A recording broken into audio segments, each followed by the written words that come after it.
Assalamu alaikum. This is one black man's opinion. Today, brothers and sisters, as we watch the political and economic signs of America, we have to ask ourselves, is America unraveling right before our eyes? I contend that what the Honorable Minister Louis Farrakhan taught us February 23rd, 2020, in the Unraveling of a Great Nation, is something that we need to stop and make an assessment of as we watch what is taking place in current events. My contention is that this is the result not of anything that has happened in the immediate past, but really over the past 30 years.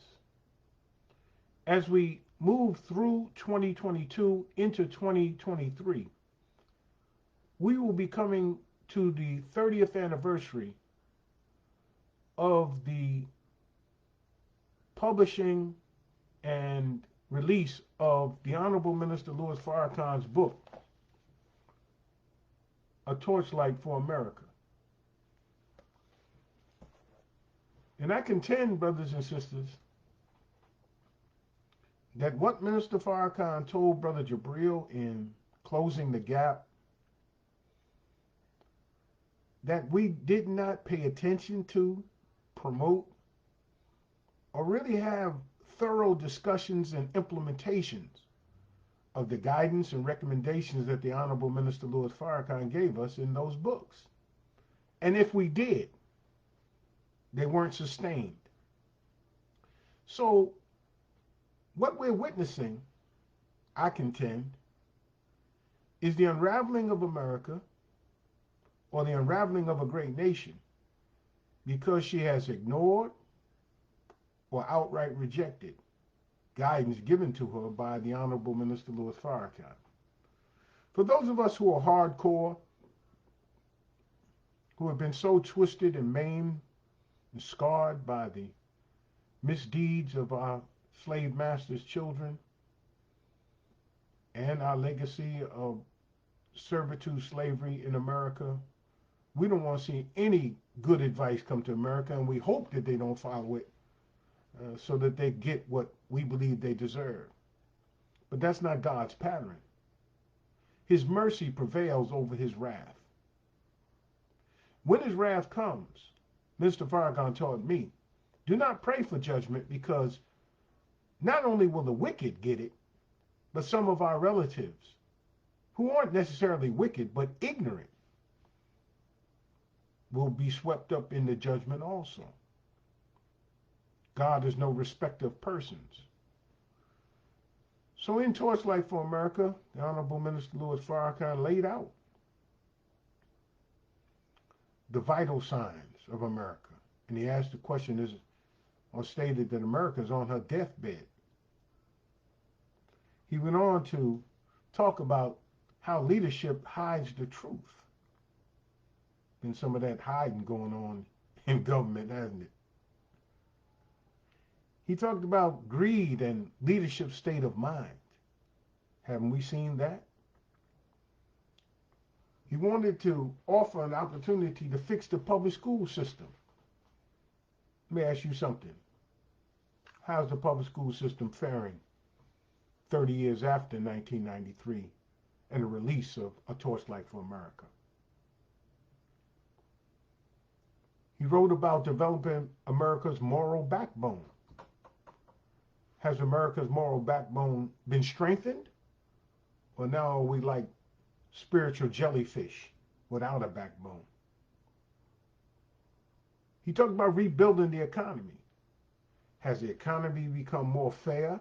Is there more opportunity for the least, the last, the lost, and the left behind? Or has the wealth gap increased? Has the tax system been gamed so that the rich get richer and the poor wind up bearing the burden that rich people don't have to pay for? And lastly, Minister Farrakhan spoke of two other things. which was ending the healthcare crisis. Is our healthcare system in crisis now or not? COVID-19 has really uncovered the inequities and the soft underbelly of our healthcare system.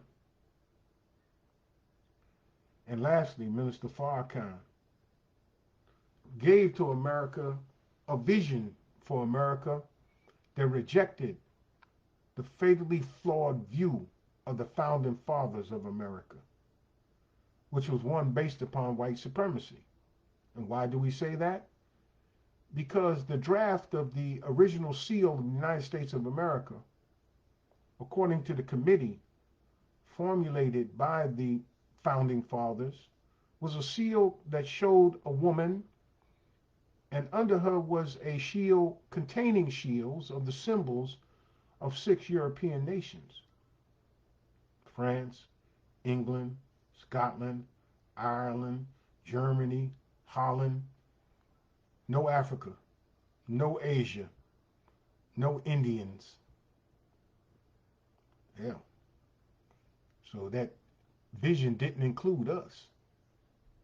And then it had over it e pluribus unum, which means out of many one. What many? Doesn't look like we was included in that many. So the rejection of that fatally flawed view towards an American pluralism would have granted America some of the divine mercy that Nineveh was shown when they heeded the call of Jonah. That being said, I go back to Torchlight, A Torchlight for America. Do you have that book? If you do, pull it down off the shelf and read it again. The statistics need to be updated, but the principles that the minister laid out are spiritual principles from the teaching of the Honorable Elijah Muhammad, but they're put in sociological, economic, and political language. It is his desire that the teachings of the Honorable Elijah Muhammad be clearly understood. Unfortunately, as clear as he made it to be understood, the rejection thereof brings about the consequences that the guidance was given to avoid. So, if you don't have Torchlight for America and you can't get a copy, let us know. We put our email address in the chat, and then let us know what you think about the correlation between the unraveling of a great nation and A Torchlight for America from the Honorable Minister Louis Farrakhan.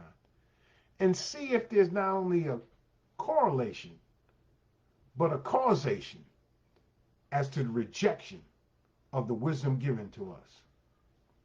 This is one black man's opinion. What's yours? I'm Brother Abdul Halim Muhammad. Assalamu alaikum.